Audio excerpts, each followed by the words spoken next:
अपमान का बदला। कहानी। तेनालीराम ने सुना था कि राजा कृष्णदेव राय बुद्धिमानों व गुणवानों का बड़ा आदर करते हैं। उसने सोचा क्यों न उनके यहाँ जाकर भाग्य आजमाया जाए। लेकिन बिना किसी सिफारिश के राजा के पास जाना टेढ़ी खीर थी। वह किसी ऐसे अवसर की ताक में रहने लगा जब उसकी भेंट किसी महत्वपूर्ण व्यक्ति से हो सके। इसी बीच तेनालीराम का विवाह दूर के नाते की एक लड़की मगम्मा से हो गया। 1 वर्ष बाद उसके घर बेटा हुआ। इन्हीं दिनों राजा कृष्णदेव राय का राजगुरु मंगलगिरी नामक स्थान गया। वहां जाकर रामलिंग ने उसकी बड़ी सेवा की और अपनी समस्या कह सुनाई। राजगुरु बहुत चालाक था। उसने रामलिंग से खूब सेवा करवाई और लंबे चौड़े वायदे करता रहा। रामलिंग अर्थात तेनालीराम ने उसकी बातों पर विश्वास कर लिया और राजगुरु को प्रसन्न रखने के लिए दिन रात एक कर दिया। राजगुरु ऊपर से तो चिकनी चुपड़ी बातें करता रहा, लेकिन मन ही मन तेनालीराम से जलने लगा। उसने सोचा कि इतना बुद्धिमान और विद्वान व्यक्ति राजा के दरबार में आ गया तो उसकी अपनी कीमत गिर जाएगी। पर जाते समय उसने वायदा किया, जब भी मुझे लगा कि अवसर उचित है, मैं राजा से तुम्हारा परिचय करवाने के लिए बुलवा लूंगा। तेनालीराम राजगुरु के बुलावे की उत्सुकता से प्रतीक्षा करने लगा, लेकिन बुलावा न आना था और नहीं आया। लोग उससे हंसकर पूछते, क्यों भाई रामलिंग, जाने के लिए सामान बांध लिया ना? कोई कहता, मैंने सुना है कि तुम्हें विजयनगर जाने के लिए राजा ने विशेष दूत भेजा है। तेनालीराम उत्तर देता, समय आने पर सब कुछ होगा। लेकिन मन ही मन उसका विश्वास राजगुरु से उठ गया। तेनालीराम ने बहुत दिन तक इस आशा में प्रतीक्षा की कि राजगुरु उसे विजयनगर बुलवा लेगा। अंत में निराश होकर उसने फैसला किया कि वह स्वयं ही विजयनगर जाएगा। उसने अपना घर और घर का सारा सामान बेचकर यात्रा का खर्च जुटाया और मां, पत्नी तथा बच्चे को लेकर विजयनगर के लिए रवाना हो गया। यात्रा में जहां कोई रुकावट आती, तेनालीराम राजगुरु का नाम ले देता, कहा, मैं उनका शिष्य हूं। उसने मां से कहा, देखा, जहां राजगुरु का नाम लिया, मुश्किल हल हो गई। व्यक्ति स्वयं चाहे जैसा भी हो, उसका नाम ऊंचा हो तो सारी बाधाएं अपने आप दूर होने लगती हैं।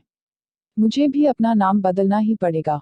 राजा कृष्णदेव राय के प्रति सम्मान जताने के लिए मुझे भी अपने नाम में उनके नाम का कृष्ण शब्द जोड़ लेना चाहिए। आज से मेरा नाम रामलिंग की जगह रामकृष्ण हुआ। बेटा, मेरे लिए तो दोनों नाम बराबर हैं। मैं तो अब भी तुझे राम पुकारती हूँ, आगे भी यही पुकारूंगी। माँ बोली। कोडवीर नामक स्थान पर तेनालीराम की भेंट वहां के राज्य प्रमुख से हुई, जो विजयनगर के प्रधानमंत्री का संबंधी था। उसने बताया कि महाराज बहुत गुणवान, विद्वान और उदार हैं, लेकिन उन्हें कभी कभी जब क्रोध आता है तो देखते ही देखते सिर धड़ से अलग कर दिए जाते हैं। जब तक मनुष्य खतरा मोल न ले, वह सफल नहीं हो सकता। मैं अपना सिर बचा सकता हूँ। तेनालीराम के स्वर में आत्मविश्वास था। राज्य प्रमुख ने उसे यह भी बताया कि प्रधानमंत्री भी गुणी व्यक्ति का आदर करते हैं, पर ऐसे लोगों के लिए उनके यहाँ स्थान नहीं है जो अपनी सहायता आप नहीं कर सकते। 4 महीने की लंबी यात्रा के बाद तेनालीराम अपने परिवार के साथ विजयनगर पहुंचा। वहां की चमक दमक देखकर तो वह दंग ही रह गया। चौड़ी चौड़ी सड़कें, भीड़ भीड़, हाथी घोड़े, सजी हुई दुकानें और शानदार इमारतें, यह सब उसके लिए नई चीजें थी। उसने कुछ दिन ठहरने के लिए वहां एक परिवार से प्रार्थना की। वहां अपनी मां, पत्नी और बच्चे को छोड़कर वह राजगुरु के यहाँ पहुंचा। वहां तो भीड़ का ठिकाना ही नहीं था। राजमहल के बड़े से बड़े कर्मचारी से लेकर रसोइया तक वहां जमा थे। नौकर चाकर भी कुछ कम न थे। तेनालीराम ने एक नौकर को संदेश देकर भेजा कि उनसे कहो तेनाली गांव से राम आया है। नौकर ने वापस आकर कहा, राजगुरु ने कहा है कि वह इस नाम के किसी व्यक्ति को नहीं जानते। तेनालीराम बहुत हैरान हुआ। वह नौकरों को पीछे हटाता हुआ सीधे राजगुरु के पास पहुंचा। राजगुरु, आपने मुझे पहचाना नहीं। मैं रामलिंग हूँ, जिसने मंगलगिरी में आपकी सेवा की थी। राजगुरु भला उसे कब पहचानना चाहता था। उसने नौकरों से चिल्लाकर कहा, मैं नहीं जानता, यह कौन आदमी है, इसे धक्के देकर बाहर निकाल दो। नौकरों ने तेनालीराम को धक्के देकर बाहर निकाल दिया। चारों ओर खड़े लोग यह दृश्य देखकर ठहाके लगा रहे थे। उसका कभी ऐसा अपमान नहीं हुआ था। उसने मन ही मन फैसला किया कि राजगुरु से वह अपने अपमान का बदला अवश्य लेगा।